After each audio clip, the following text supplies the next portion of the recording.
ਇਹ ਮੇਰੀ ਗੱਲ ਉਹੀ ਸਮਝ ਸਕਦੇ ਜਿਹੜੇ 1990 ਤੋਂ ਪਹਿਲਾਂ ਦੇ ਜੰਮੇ ਆ ਨਾ। ਜਿੰਨੀ ਤਬਦੀਲੀ ਇਸ ਦੁਨੀਆ ਦੇ ਵਿੱਚ ਅਸੀਂ ਦੇਖੀ ਆ, ਮੈਨੂੰ ਨਹੀਂ ਲੱਗਦਾ ਸਾਡੇ ਤੋਂ ਬਾਅਦ ਕੋਈ ਹੋਰ ਪੀੜ੍ਹੀ ਇਹ ਦੇਖੂਗੀ। ਅਸੀਂ ਉਹ ਪੀੜ੍ਹੀ ਆ ਜਿਨ੍ਹਾਂ ਨੇ ਬੇਰੰਗ ਚਿੱਠੀਆਂ ਤੋਂ ਲੈ ਕੇ ਲਾਈਵ ਚੈਟਿੰਗ ਤੱਕ ਹੁੰਦੀ ਦੇਖੀ ਆ।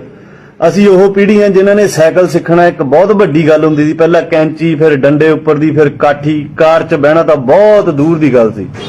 ਅਸੀਂ ਉਹ ਆਖਰੀ ਪੀੜ੍ਹੀ ਆ ਜਿਨ੍ਹਾਂ ਨੇ ਇੱਕ ਪੱਖੇ ਮੋਹਰੇ ਵਿਹੜੇ 'ਚ 7-7 ਮੰਜੇ ਢਾ ਕੇ ਸੌਣ ਤੋਂ ਲੈ ਕੇ ਅੱਜ ਏਸੀ ਤੱਕ ਦਾ ਨਜ਼ਾਰਾ ਵੀ ਦੇਖਿਆ।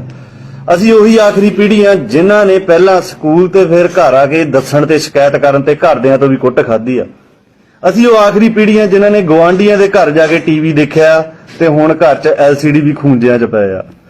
ਅਸੀਂ ਉਹ ਆਖਰੀ ਪੀੜ੍ਹੀ ਆ ਜਿਹੜੇ ਕੋਠਿਆਂ ਤੇ ਚੜ੍ਹ ਕੇ ਐਂਟੀਨੇ ਸੈੱਟ ਕਰਦੇ ਹੁੰਦੇ ਸੀ, ਸਾਰੀ ਗਲੀ 'ਚ ਰੌਲਾ ਪਾਉਂਦੇ ਹੁੰਦੇ ਸੀਗੇ, ਤੇ ਅੱਜ ਤੁਸੀਂ ਦੇਖ ਲਓ ਲੱਖਾਂ ਚੈਨਲ ਵੀ ਚੱਲਦੇ ਆ, ਦੇਖਣ ਨੂੰ ਦਿਲ ਨਹੀਂ ਕਰਦਾ।